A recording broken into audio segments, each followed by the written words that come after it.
ধৈর্য সহকারে ভিডিওটি দেখেন।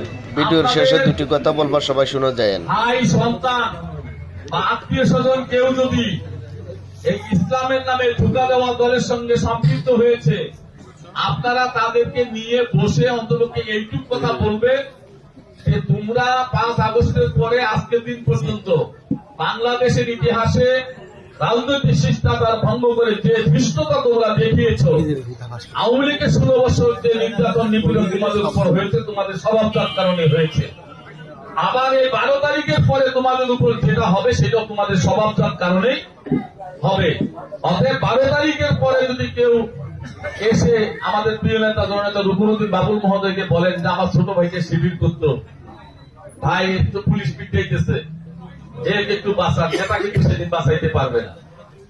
আজকে যেমন আওয়ামী লীগকে বাঁচাইতে পারতেছি না আমরা, সেদিন এই দুষ্কৃতিকারীদেরকেও আমরা বাঁচাইতে পারবো না, কারণ এরা ধৃষ্টতার সীমা পার করে ফেলছে। বিএনপিকে ডুবানোর জন্য আপনাদের মতো কয়েকজন নেতাকর্মী থাকলেই চলবে। আপনি যে কথাগুলো বলছেন এই কথাতে বিএনপির কতটুকু ক্ষতি হয়েছে একমাত্র হাই কমিশন যারা আছে তারা বলতে পারবে।